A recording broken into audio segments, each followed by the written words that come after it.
doutora Fernanda, boa noite. Boa noite, Gorete. Que prazer imenso, viu? Falar com você e todo mundo que se interessar em participar aqui na live com a gente. Toda a disposição do mundo em falar sobre esse assunto, né? Tão interessante. Tá, tá bonita, cortou o cabelo, tá Obrigada, cortei lindo. o cabelo e você também, viu? Tá linda com esse cabelo curtinho. Tenho te visto praticando bastante atividade, estou muito animada. Parabéns, porque isso motiva, né? As outras mulheres a se comportarem bem, se Deus quiser, e alcançarem saúde. É isso que é o mais importante, né, Gorete? É uma maneira de incentivar e inspirar pessoas, né? Com Que certeza. estão de 50 a mais a se manter ativa, né? Porque é fundamental, né? Com Agora há certeza. pouco mesmo, estava vendo o jornal, saiu uma nova pesquisa aí sobre exercício físico e a melhora na cognição.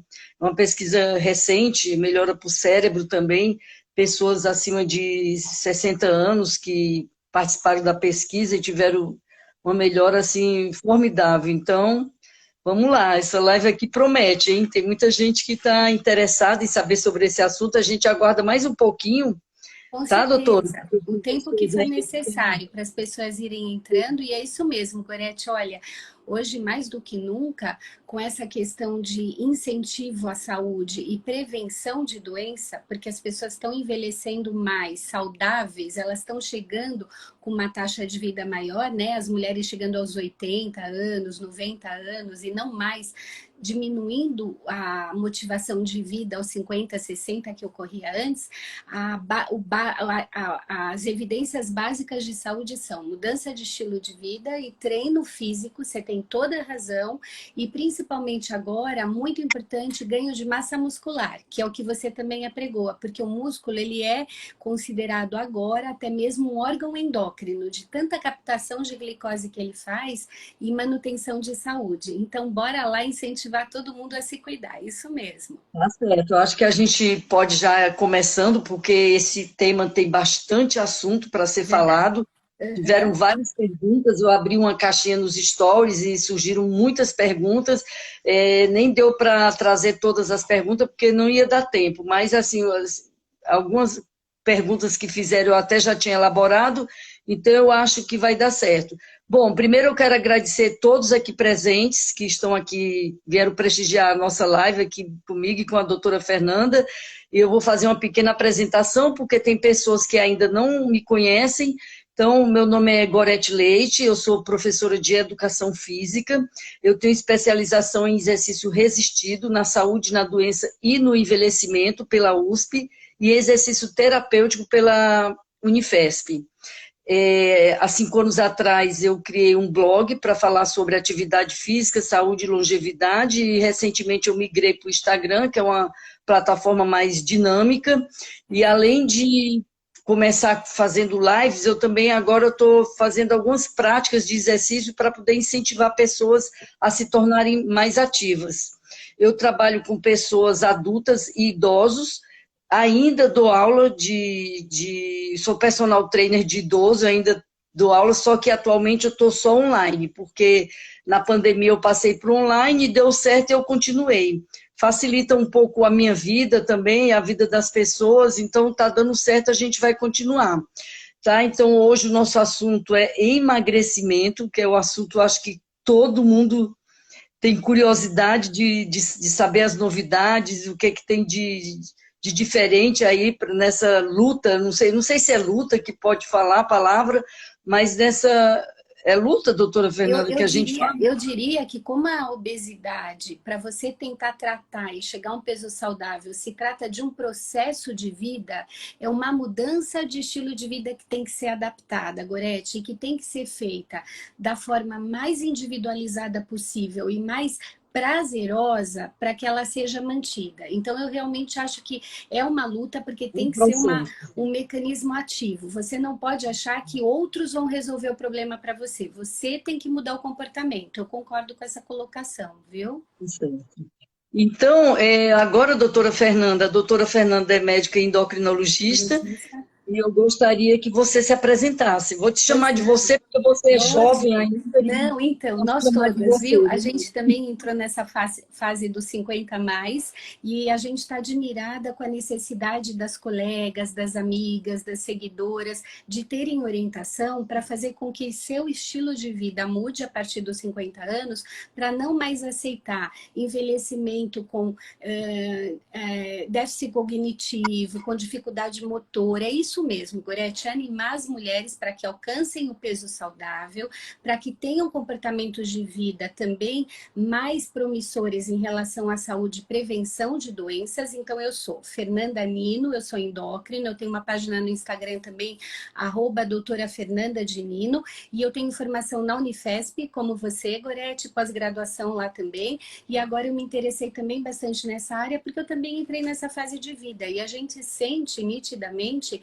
quanta diferença, né, no corpo e no metabolismo as mulheres começam a passar. Então, eu acho que é um assunto extremamente interessante, além de se tratar, Gorete, de uma pandemia. Então, a obesidade em si, que é uma doença devido ao excesso de acúmulo de gordura e de peso corporal, ela atinge hoje no Brasil mais ou menos 20% da população. E a OMS estima que em 2030 chegue a 30%. Então, você imaginar que de cada 10 pacientes ou 10 brasileiros, 3 são obesos. É uma coisa muito impactante porque está comprometendo crianças, adolescentes, e a gente sabe que esse estilo de vida, o sobrepeso e a obesidade, ele é carregado, ele é muito difícil de ser tratado, senão ele é levado até a idade adulta. Então é aí que a gente deve atuar, tá bom? Certo. Então, aproveitando aí o gancho, quando é que uma pessoa é considerada que ela está com sobrepeso? Perfeito. Então é assim, o índice básico é a gente fazer um cálculo que se chama índice de massa corporal, que é o peso da paciente por quilo dividido pela altura multiplicado ao quadrado. Se ele for maior do que 25%, ele já passa do saudável e começa a sobrepeso até o índice de 30. E acima de 30 é obesidade. Porém, não é um dado único hoje em dia no cálculo de que a pessoa tem um sobrepeso ou de que tem uma doença já. Isso caracteriza já um paciente de risco, que tem que ter mudança de estilo de vida. Porém, a composição corporal dele também faz muita diferença em relação ao comportamento de tratamento, porque tem pacientes com sobrepeso que têm doença metabólica, alterações dos níveis de glicose, colesterol já muito importantes, até mesmo hipertensão, principalmente com histórico familiar, tá, Gorete? E tem pacientes que têm uma obesidade, às vezes grau 1, grau 2, e não necessariamente apresentam exames alterados ou doenças comorbidades, que a gente fala, que são aquelas doenças específicas da obesidade. Então, sobrepeso é um IMC acima de 25, ele já deve ser caracterizado como um paciente que aumenta o risco de outras doenças, tanto metabólicas, quanto cardiovasculares, quanto osteoarticulares. Então, nesse paciente, a orientação para mudar o estilo de vida já deve ser instituída, porque ele tem que chegar no que a gente chama peso saudável, tá certo? Entendi.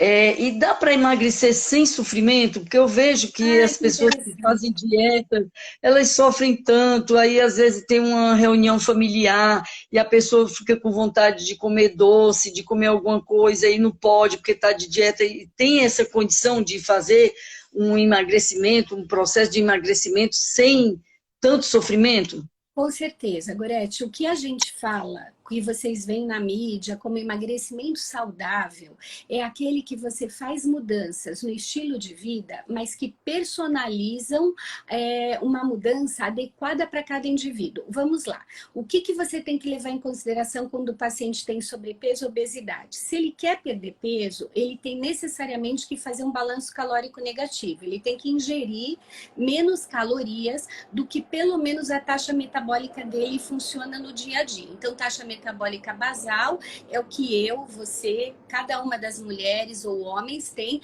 para o corpo funcionar normalmente. O coração bater, o músculo fazer uma caminhada, para você poder ler um livro, para você trabalhar, principalmente trabalho mais motor, você gasta uma taxa X. Se você ingerir menos calorias do que esse gasto, você já está conseguindo fazer balanço negativo e no final de um tempo você vai ter uma perda de peso.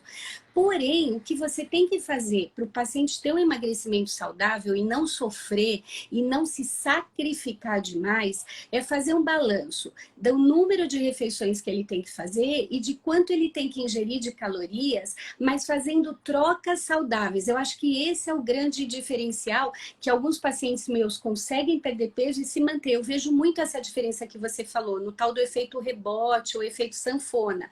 Porque se eu faço uma dieta restritiva demais, aquela low carb ou very low carb, além de passar a manifestar sintomas de baixa de glicose, de dor de cabeça, às vezes até de mau hálito quando é muito cetogênica, o paciente faz isso por um tempo, até perde peso rápido, porque ele faz uma restrição calórica muito grande, mas não é sustentável, ele não consegue manter isso por muito tempo.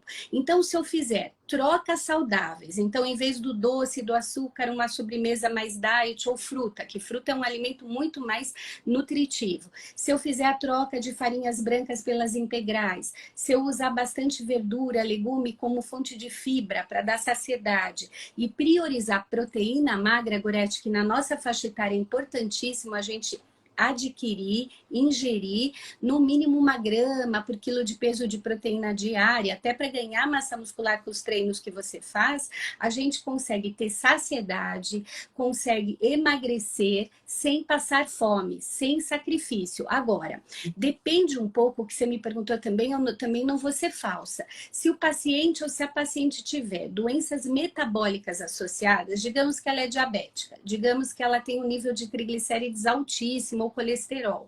Tem algumas restrições que ela tem que ter em mente. Gordura animal, gordura ultraprocessada, defumado, por exemplo, ela não pode ingerir. Ela tem que trocar os queijos pelos brancos. A diabética não pode abusar de açúcar de jeito nenhum, nem muita farinha branca.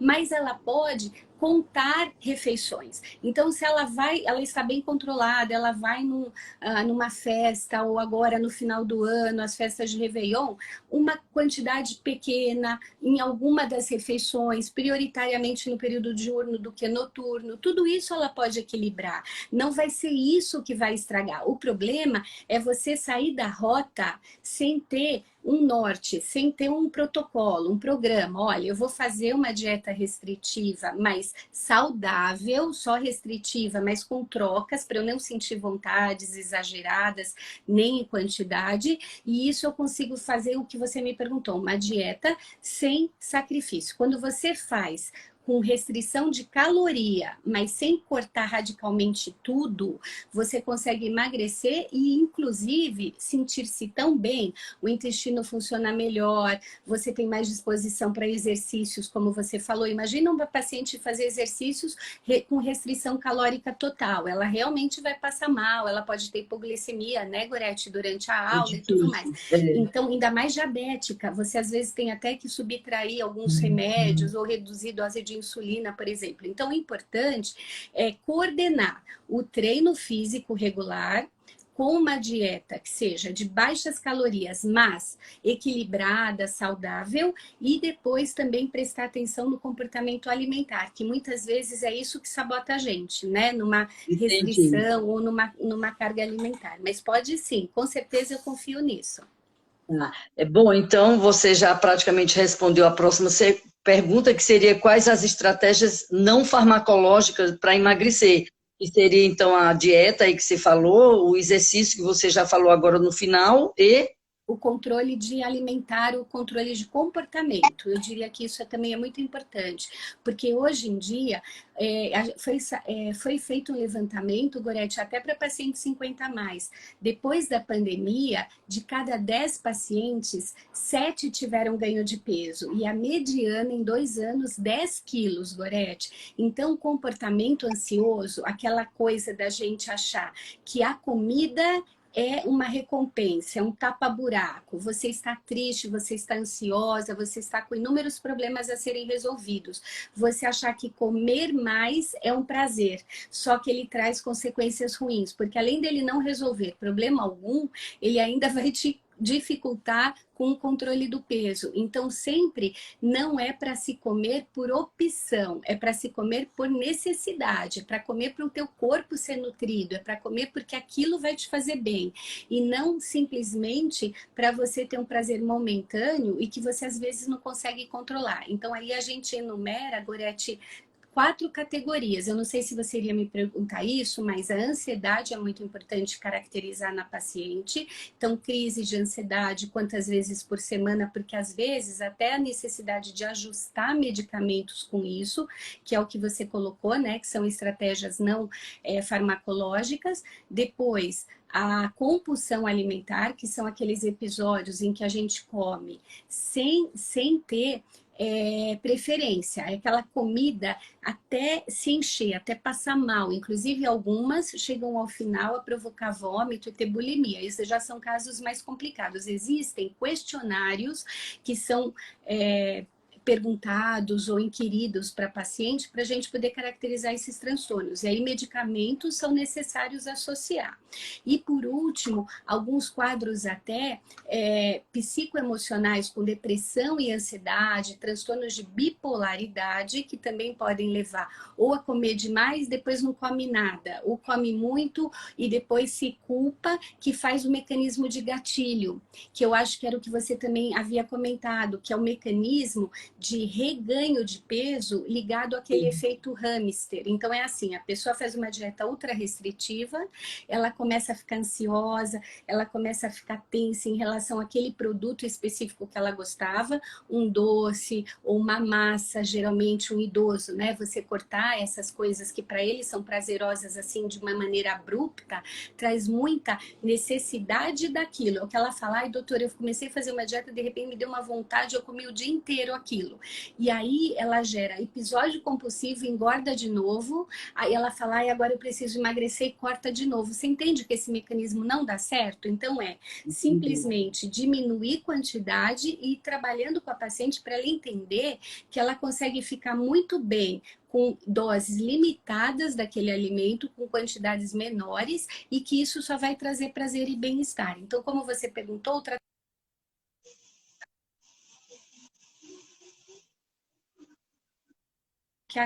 desculpa, Gorete, o Voltou, já sinal, voltou. viu? Foi o Eu queria, sinal. então, aproveitar e perguntar, doutora, para uma pessoa que tem dificuldade de emagrecer com essas estratégias não farmacológicas, existem outras alternativas? Você falou Sim. aí em medicamentos, então eu queria Sim. aproveitar e fazer 2 perguntas em uma. Quais são as novas tendências? Quais os novos medicamentos que surgiram para poder colaborar com esse processo do emagrecimento? Então vamos lá, existem sim, e graças a Deus hoje o arsenal ele está aumentando bastante para o endocrinologista ajudar o paciente e a gente encontrar um resultado conjunto, e lá são eles. Primeiro, para os quadros de transtorno alimentar, quando são caracterizados, existem medicações específicas, ansiolíticos, remédios que controlam compulsão alimentar e que têm um resultado muito importante em relação a placebo, que são aqueles estudos que vêm pacientes que tomam remédio e não tomam, o resultado é muito satisfatório, e aí entram as medicações propriamente ditas. Quando você trata uma paciente da nossa idade ou pós-menopausa, que começa a apresentar sintomas também muito ansiosos, muito depressivos, de baixa autoestima e até comportamentos de muita irritabilidade, mudança do estilo de sono, Gorete, a gente tem também uma associação que às vezes é feita de algumas drogas. Então você pode usar algum produto, às vezes, que inibe a compulsão, mas ao mesmo tempo ajuda a acelerar o metabolismo. Então, esse tipo de medicação também é muito importante, essa faixa etária, quando caracterizada, ela responde muito bem. Outra coisa é a tal as anfetaminas estão proibidas, moderadores de apetite hoje não mais, a vigilância sanitária não libera para o médico prescrever, mas tem a chamada sibutramina, que muitas mulheres já ouviram falar, que eles são inibidores de recaptação de serotonina, e com isso eles fazem a paciente ficar com muito menos desejo de repetir o prato, de comer doces, mas ele tem vários efeitos adversos. Resseca o intestino e deixa a paciente muito ligada na tomada, muito excitada. Então, altera o sono, pode dar taquicardia e pico hipertensivo, então tem algumas exclusões. Se a paciente já for hipertensa, já tiver doença cardiovascular ou mal compensada, ou se ela sofrer demais com insônia, ainda talvez não seja o ideal prescrever, porque ela acaba, a hora que ela vai usar, ela até emagrece, mas ela piora muito do quadro psíquico, da situação dela, e aí ela vai ter que tirar a medicação e o efeito vai voltar. Então, talvez não seja o ideal nessa situação. E aí entrou, Gorete, agora, que todo mundo tem visto na mídia, os chamados análogos GLP, que são aquelas drogas que começaram injetáveis, né, cujo nome comercial é o Victoza, é o Saxenda, que são diárias, e depois tem o tal do Ozempic, que é semanal. E tem o Trulicity, que também é um análogo, só que ele tem uma ligação mais específica para controle glicêmico. O que são essas drogas? São drogas injetáveis, e agora tem a oral delas, que é o Ribelsus, que são usadas no subcutâneo, na região abdominal, e elas diminuem a fome, elas diminuem o esvaziamento do estômago, então você tem a sensação de que você comeu muito a hora que você comer quantidades pequenas. Então ela não só limita a quantidade de comida, fazendo o teu estômago começar a reduzir de volume, mas também você fica seletiva para o que vai comer. Porque comida gordurosa, indigesta, pesada, você tem muita sensação de náusea e enjoo, porque aquele suco gástrico fica ali parado. Eu digo que um exemplo clássico é a gente comer muito uma feijoada. A gente fica com a sensação de tão pesada que consegue comer pouquinho e coisas mais leves. Então, você diminui quantidade e caloria ingerida por qualidade também. Então, você diminui muito a ingesta calórica. Além disso, ela melhora o efeito da insulina, então também corrige esses parâmetros glicêmicos de glicose, colesterol e triglicérides, que nessa faixa etária é uma grande indicação, porque o colesterol sempre piora na menopausa, né? Vocês devem saber disso. Toda mulher menopausada piora o perfil do colesterol e triglicerídeos, mas algumas sobem o valor muito importantemente a ponto de ter que tratar. Então, a injeção não só ajuda na perda do peso, mas no controle metabólico, na circunferência abdominal, Gorete, que é isso que você trabalha tanto também, porque circunferência abdominal tem a relação estreita com gordura visceral, com gordura interna. E essa gordura interna tem relação com doença cardiovascular. Então, você está tratando várias coisas de uma maneira só. A questão hoje ainda são os efeitos adversos, porque depois de uns 3, 4 dias de uso, essas drogas podem dar um pouco de náusea, enjoo, e elas têm que ser equilibradas, porque algumas pacientes se queixam, mas é tratável. Você pode usar um Dramin, um Plasil, um Vonal, e aí depois você vai aumentando dose de acordo com a perda ou não de peso. Então, tem pacientes que com dose baixa responde, tem paciente que necessita aumentar a dose. E aí, assim, perda de peso, a eficácia do remédio foi tão boa que aí eles lançaram o oral, que é um comprimido ao dia ao invés da injeção, também com doses crescentes. E essa novidade que você falou surgiu no Congresso agora, vai lançar provavelmente ano que vem uma droga que ela associa o benefício desse análogo GLP com a GIP, que é um outro incretínico, ou seja, são duas drogas que agem potencializando o resultado, não só de perda de peso, quanto também de controle glicêmico. Então, os resultados em 1 ano e meio para os pacientes tratados, Gorete, foi de 22,5% de perda, quase similar a uma cirurgia bariátrica, para você ter uma ideia. Então, olha que maravilha. Nossa, a gente agora tem um monte, exatamente, de arsenal que a gente pode usar. A questão é só quais pacientes teriam boa resposta, qual a paciente que tem condição de usar ou não, mas e qual é o principal fator, como você me perguntou, quando o tratamento não farmacológico, quando o tratamento só de mudança de estilo de vida e tudo não é suficiente, quando você vê realmente que existe uma falha, que existe uma dificuldade para o paciente chegar ao peso adequado. Aí a gente pode lançar mão de vários remédios desses. Tem uma pergunta para fazer baseada em tudo que você falou. Eu conheço pessoas que já fizeram dieta sem remédio, só com alimentação e exercício físico, conseguiram perder até 60 quilos, mas depois de um certo tempo, 1 ano, 2 anos, 3 anos, voltaram a ganhar o peso e às vezes até mais peso do que estava antes. Bom, a minha pergunta é o seguinte, são duas perguntas. Como conseguir controlar esse efeito sanfona, que você já falou um pouco sobre o efeito sanfona, e em relação às drogas, para as pessoas que precisam tomar esse medicamento para poder emagrecer.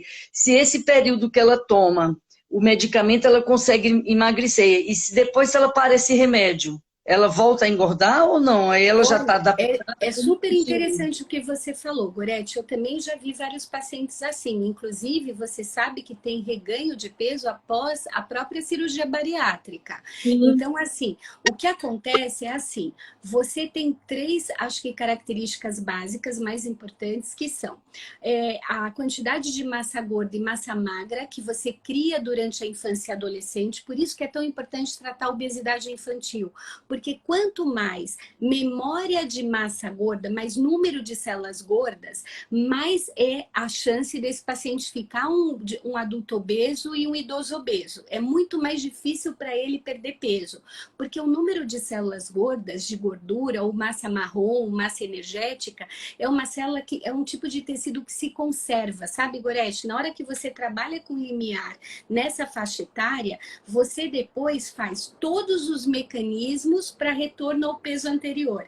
Então, por mais que você perca, porque você veja que é um mecanismo ativo, como a gente falou, você tem que mudar a tua dieta, você tem que praticar esporte, você tem que lutar contra alguns, digamos, realmente diabinhos, alguns processos teus pessoais que você trata de descontar na comida, ok. Só que se você perde peso, faz um balanço negativo e consegue manter ele depois de algum tempo, esse processo ele não se exime. Não é que você chegou ao peso saudável, você pode largar a mão de tudo que você estava fazendo e você vai conservar o peso. Não.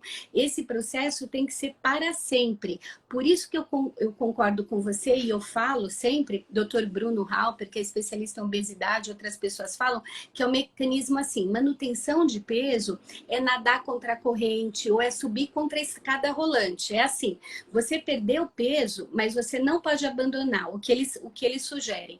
Peso semanal, é importante que você fique se pesando, porque se você não se pesa, você só vai impactar o cérebro quando o reganho de peso já for muito grande, e aí a dificuldade é maior. Então, se você nota que você ganhou 1 quilo, 2 quilos, epa, o que eu estou fazendo de errado? Você já muda a estrutura novamente.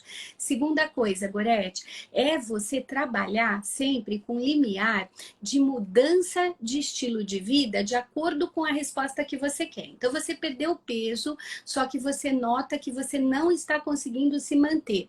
Tem alguma coisa errada? Dá para eu fazer melhor? Porque existem fenômenos platô. Também existem trabalhos muito lindos da medicina do esporte que fala que a cada 1 quilo perdido de peso, você aumenta a fome e diminui o gasto calórico. Olha que loucura. Então, o corpo, ele sempre trabalha para armazenar energia. Ele nunca trabalha para você Pensar, ficar né? gastando muito. Exatamente. Como você fala que o corpo nunca nasce para ficar parado, você tem que estar sempre em movimento, porque se você para, se atrofia, se você para, se tem dor, você precisa ter movimento e você precisa ter gasto, mas isso é um mecanismo ativo. Então, sempre continuar se pesando, ir ao seu médico ou um clínico que te trate, faça exames regulares para saber se tem alguma outra doença que apareceu, não tem nenhum problema se de repente você chegou ao peso e aí você vai ter uma outra doença endócrina, e você tem que tratar, obviamente, como a menopausa, que é uma situação que você diminui a taxa metabólica, que você costuma armazenar gordura e tudo mais. E agora que entra o que a gente sempre fala,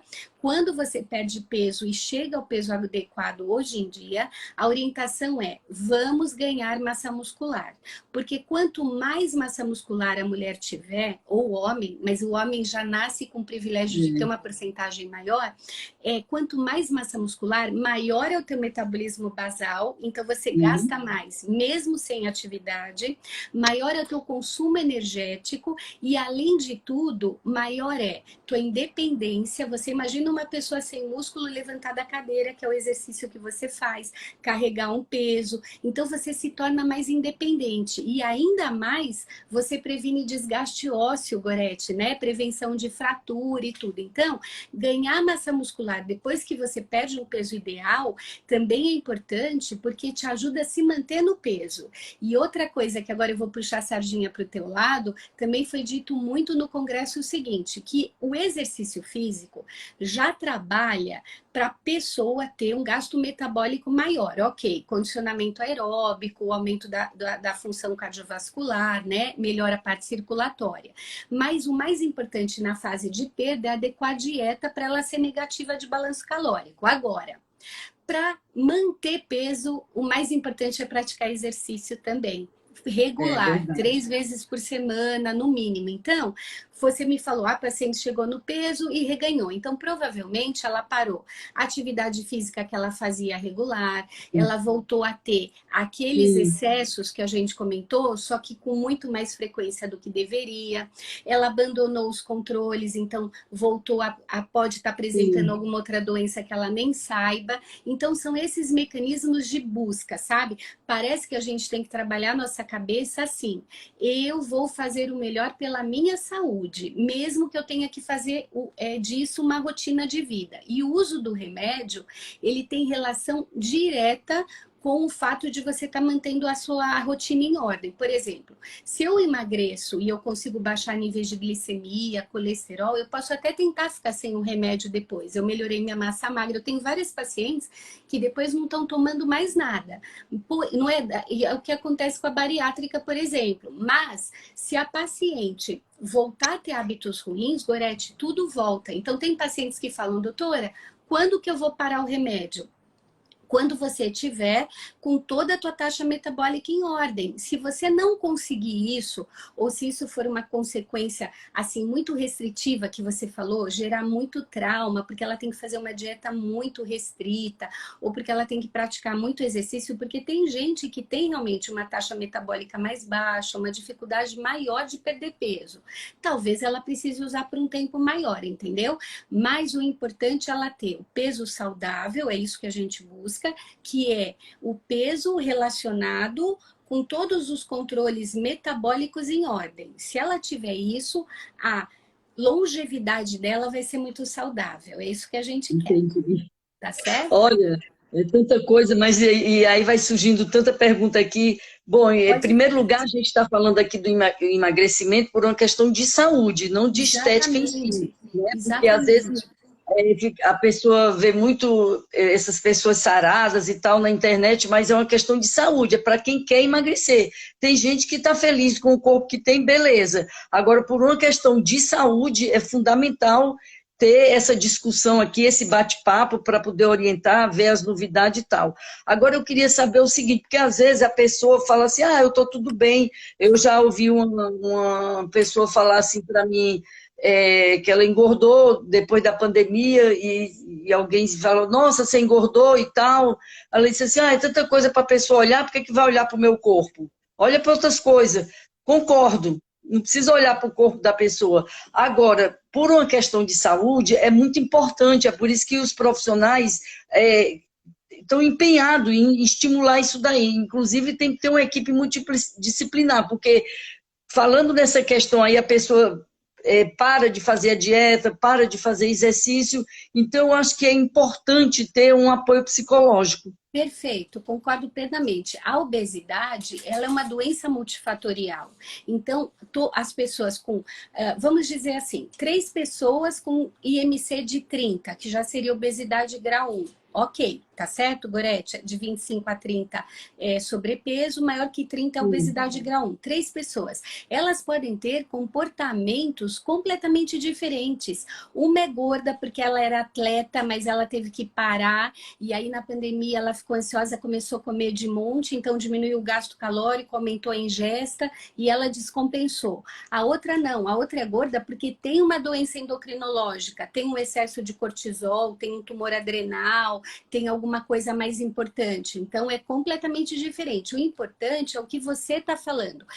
Qual é o IMC, depois disso, qual é a composição corporal. Hoje em dia a gente dá muito valor a isso, exatamente pela percentagem de massa magra, gorda, e também o nível de taxa metabólica basal, para a gente trabalhar nisso. Olha, mostra para a pessoa, você precisa melhorar esses parâmetros, porque é o que você falou, a mudança de peso para mais saudável, não necessariamente é para ficar magra, pele e osso, muito pelo contrário hoje em dia. É para ela normalizar as doenças que ela possa eventualmente ter associadas à obesidade. Então, ela pode ser, como eu falei para você, uma obesa com nenhuma doença metabólica associada. Isso existe, é bem mais raro, porque em algum momento realmente ela vai ter sobrecarga pancreática, intestinal e etc., de articulação. Mas tem pacientes que às vezes têm um sobrepeso leve, mas com herança genética, pais, avós, já com várias doenças, isso começa a se manifestar mais cedo. Então, eu concordo perfeitamente, Gorete, que é importante que você caracterize perda de peso como saúde, primeira coisa. A parte estética é a modulação depois, que aí vai de cada um. Você concorda? Então, às vezes, ela tem um formato de corpo diferente, ela tem uma massa muscular adequada, mas ela quer fazer algum procedimento, ou quer afinar isso, afinar aquilo. Isso é uma coisa que é mais da estética mesmo, né, do que da saúde, mas ela pode ter a mesma qualidade laboratorial e metabólica de uma paciente normal, né?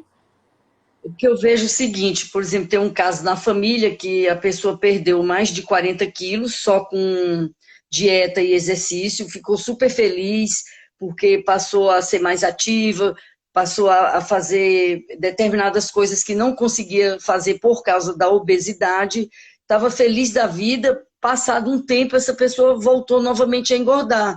Então fica aquela pressão na cabeça da pessoa, não é nem dos parentes, porque os parentes, tudo bem, aceita. Então por isso que eu acho que um apoio psicológico, eu acho que tem alguma coisa por trás dessa situação da Sim. obesidade, Sim, e um eu apoio acabei. psicológico. Você me desculpa, eu acabei até começando o pensamento e partir para outra coisa, mas assim, então como ela é multifatorial, a parte psicológica, quando a gente vê isso, que existem mecanismos de gatilho, é o que você falou, ela emagreceu, ela se sentiu bem de novo, fisicamente com certeza, a gente se vê diferente, a gente se vê melhor, porque existe uma melhora de qualidade de vida realmente, né? Só que aí, por que ela voltou a engordar? Por que o alimento para ela é alguma coisa que ela não consegue controlar? A comida destemperada, a comida, digamos, em grande quantidade, é uma coisa que ela não consegue dar um basta. Até aqui eu tô bem. Ela não se sente satisfeita só com aquela refeição, levanta da mesa. Ela tem que continuar comendo. Aí tem que trabalhar realmente a parte psicológica, psicoterapia e ou medicação, entra o profissional da atividade física, que no teu caso é a tua especialidade, e muitas vezes entram outros profissionais, às vezes, dependendo dos quadros associados, mas com certeza psicologia, principalmente, é o que você comentou. Como que a gente não consegue, às vezes, obter o resultado? Os pacientes falam, doutor, eu tô comendo pouco, eu tô praticando exercício, mas a balança não desce, eu não vejo resultado. A gente tem que caracterizar algumas coisas. Se ela tá fazendo um balanço efetivamente negativo, porque às vezes a gente não se conscientiza daquilo que a gente está comendo. Quando a gente põe nos aplicativos, a paciente está comendo muito mais do que ela imagina, né? Então isso é importante. Se o exercício é realmente caracterizado com energia, se ela faz regular, porque não adianta, eu tô passeando com a minha amiga, mas está batendo papo, isso não adianta, tem que ser um ritmo de marcha, tem que ser tantas passadas, tem que ter uma regra de mínima de gasto, né? Agora a parte psicológica é o que é mais difícil, se ela falar, ai doutora, eu sou compulsiva, mas porque o termo compulsão, Gorete, as pacientes também usam um pouco errado, compulsão não costuma ter seletividade, então quando elas comem muito porque estão nervosas, ou porque o chefe deu trabalho a mais, ou porque a família tem algum problema, ou financeiramente ela está numa situação difícil, ela acaba descontando na comida. Então aí, às vezes, realmente, se você vê que é comportamento repetitivo, que é uma coisa que surgiu depois de um mecanismo de assim, teve um fenômeno ou alguma coisa que desencadeou tudo isso. Às vezes precisa mesmo, e às vezes só terapia resolve, às vezes não, às vezes precisa associar remédio, mas você tocou num ponto crucial. Por isso que a gente precisa trabalhar em companhia, assim, todas as especialidades juntos é que costumam tratar um paciente para ele poder encontrar seu eixo e a partir daí ter o resultado que ele quer, né? E também as escolhas, né, que as pessoas fazem, né, em relação aos alimentos, né? Bom, você falou então das estratégias para emagrecer, que é uma dieta balanceada, exercício físico, que são Perfeito. estratégia não farmacológica, e falou também dos medicamentos novos que surgiram e que também vão ser lançados ainda o ano que vem, para quem tem uma certa dificuldade de emagrecer com essa estratégia não farmacológica. Agora, eu queria saber quando é que é indicado uma cirurgia bariátrica. Ah, interessante, Gorete. A bariátrica é uma cirurgia redutora, ou de volume de estômago, ou aquela associada a bypass, que reduz o volume gástrico, então a paciente consegue comer porções mínimas de alimento e ainda tem uma derivação para o intestino, uma parte mais distal, onde ele não consegue ainda absorver grande parte daquilo que ele come. Então, imagine só, você come muito menos do que você estava habituada no dia, quantidade, e o que você come não é absorvido. Então, o que é fornecido de caloria para o teu corpo é mínimo, por isso que eles perdem peso tão rapidamente, principalmente até no primeiro, segundo mês, né? E Cirurgia quando é bariátrica... indicado? Oi? Quando é que ela é indicada? Então, aí ela é indicada quando você tem ou índice de massa corporal maior que 35, que já é uma obesidade grau 2, com alguma comorbidade junto, então o paciente tem o IMC alto e ela ainda tem diabetes de difícil tratamento, uma hipertensão de difícil controle, uma dislipidemia, que é uma alteração nas gorduras e que pode até ter o fígado gorduroso junto, ou então que ela já é um IMC de 40, que é aquele mais alto, acima de 40 quilos para a altura, e ela pode ou não ter comorbidades, mas o que o pessoal avaliou em termos de benefício de resultado, Gorete, isso tem que ser mais ou menos comprovado em 5 anos de peso excessivo, com vários tratamentos e com falência no tratamento. Então, o que você falou, aquela paciente que trata, perde um pouco de peso, reganha, aí ela trata de outra forma. Então, quer dizer, 5 anos de evolução com peso que não é alcançado o ideal, comorbidades associadas ou que estão se agravando, então ela tinha diabetes, mas agora ela está usando insulina, agora ela não controla de jeito nenhum a diabetes, ou que tem um risco cardiovascular iminente, ou que tem um risco, às vezes, até de apneia do sono, aquela paciente que dorme, ronca e já não consegue mais respirar direito durante a noite. Então ela tem que usar CPAP, ela não consegue ter uma oxigenação sanguínea, a gente pode indicar, e geralmente ou o convênio aceita, né? Ou ele vai entrar num protocolo para ela poder fazer. Então é aquela paciente que, ou paciente, eu estou usando aqui as mulheres porque a Não tem gente ainda tem problema. maioria, mas que tem essa dificuldade de alcançar o peso saudável e a gente vê que dos últimos 5 anos para cá ela só vem piorando. Então essa paciente tem que ser tratada de algum modo que consiga reduzir peso, né? Tá certo. Agora, eu vou fazer umas perguntas aqui, doutora, que fizeram na caixinha que eu coloquei nos stories. Ah, que E bom. Uhum. perguntaram na caixinha quem devemos procurar primeiro, o endocrinologista ou um nutrólogo? Olha, essa pergunta é uma dificuldade aqui para responder, mas eu vou puxar a sardinha para o meu lado. Endocrinologista, ele trata das disfunções endócrinas, então, aqueles distúrbios em cada uma das glândulas, tireoide, adrenal, hipófise, gônadas e tal. E aí ele consegue avaliar a obesidade como um todo para saber se existe algum distúrbio que possa ser tratado e que esteja corroborando com essa dificuldade enorme de peso. O nutrólogo, ele é também um médico, uma especialidade reconhecida, mas ele trata de ajustar a alimentação e fazer determinadas mudanças que corrigiriam algumas doenças. Por exemplo, um quadro de colite intestinal, de diverticulite, de intolerância ao glúten. Ele sabe tratar, ajustar a dieta e a pessoa vai ficar melhor.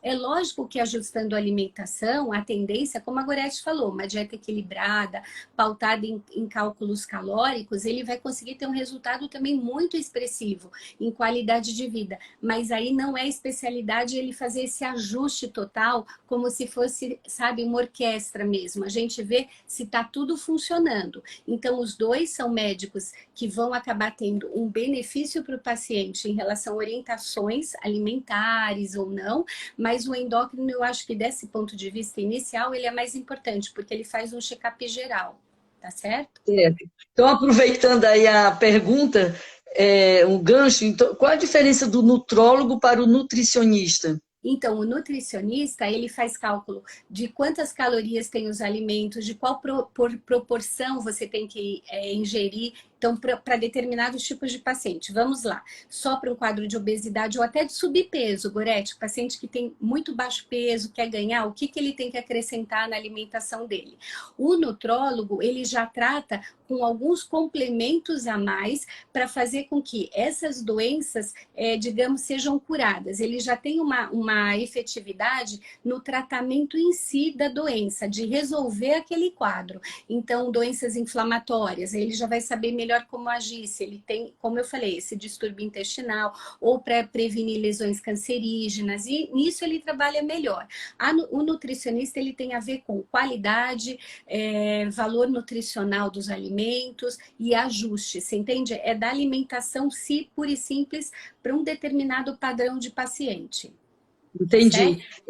Eu queria agradecer a todas as pessoas que estão aqui presentes, que foi entrando muita gente e não deu para eu interromper a doutora falando. Eu queria também pedir para vocês colocarem aí de onde vocês estão, de que cidade vocês estão. Se está de São Paulo, do Ceará? Eu vi que algumas pessoas amigas aqui de Fortaleza, aqui de São Paulo. Gorete, e eu queria só fazer um adendo, que é realmente como essas dúvidas são imensas, e é exatamente o que os pacientes perguntam, a gente também está disponível para responder, tá? Então depois, se você quiser me passar as perguntas, e eu respondo, e você viu, com essa história de globalização e de mídia social, vem paciente de tudo quanto é lugar, do Brasil, dos estados, e como você falou, consultas online também é o que eu tenho feito muito, ó, Vanja, Rio de Janeiro, tem vários estados. Que legal, carioca aqui, que bacana. Exatamente, muito legal, que é com a minha José tia do Rio querida do Preto, coração, que é uma da terceira idade maravilhosa, Fortaleza, muito ativa. Sicília.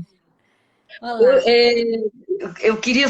Você tinha falado anteriormente que não usa mais inibidores de apetite, né? Está Isso, os proibido? inibidores, que são aquelas Porque anfetaminas. tem uma pergunta da caixinha que assim, transtorno alimentares versus uso de inibidores de apetite, o que dizer? Então, Mas se não está mais tá proibido de o que usar, lembra de São acontece Paulo? Não. os dois inibidores mais conhecidos eram a antiga anfepramona e o antigo femproporex. Mas como eles têm efeito adrenérgico muito importante, taquicardia, aceleramento de frequência cardíaca, hipertensão e outros quadros, eles foram proibidos pela Anvisa por conta mesmo de utilização mais assim acentuada, sem controle aqui. Aí, o que acontece, Gorete? Quando eu pego uma paciente com sobrepeso e antes de ter essas outras opções de terapia, lembra? Teve a fase até minha formatura, eu diria para você, anos de 80, 90, era uma das drogas mais utilizadas. Depois a sibutramina surgiu, né? E o orlistat, que também é uma droga que inibe a absorção de gordura, é uma outra droga, eu esqueci de falar, ela é muito importante para alguns tipos de paciente, ela inibe 30% da absorção de gordura, e como gordura é um alimento muito calórico, você acaba perdendo peso. Mas as pacientes ajustando a alimentação, geralmente não dá o efeito que é muito ruim, que é o tal da dor de barriga, né? Da diarreia muito mucosa, assim. Bom, as anfetaminas, elas não são utilizadas mais. Um dos outros motivos é esse. Se a paciente tem um sobrepeso, porque ela é uma ansiosa, ela come muito, ou ela é uma bulímica, ela é uma compulsiva, o uso das anfetaminas agrava muito o quadro. Ele induz a crises psiquiátricas.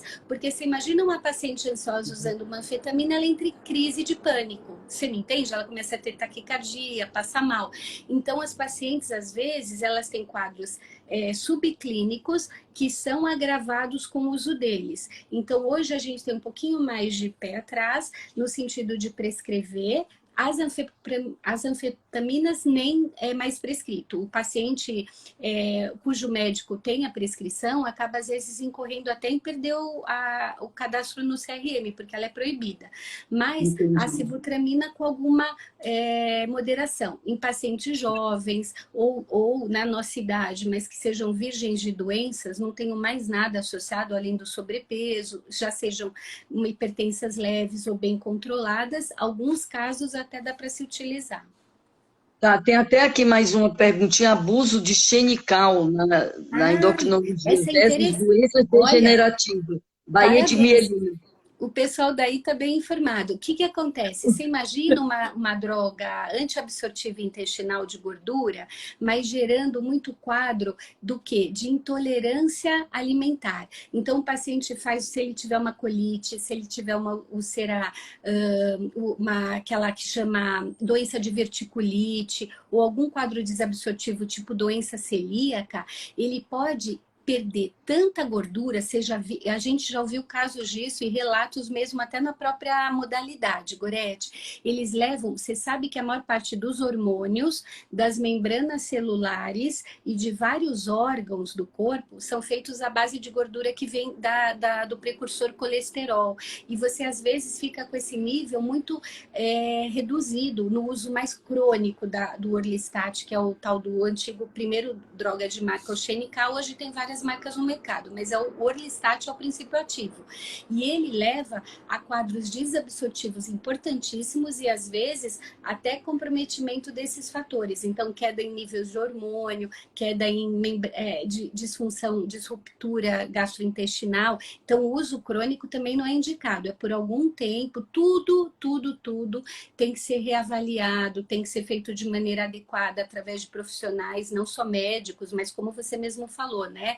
Psiquiatras e tudo, porque o uso indevido por conta é que geralmente leva a isso, né?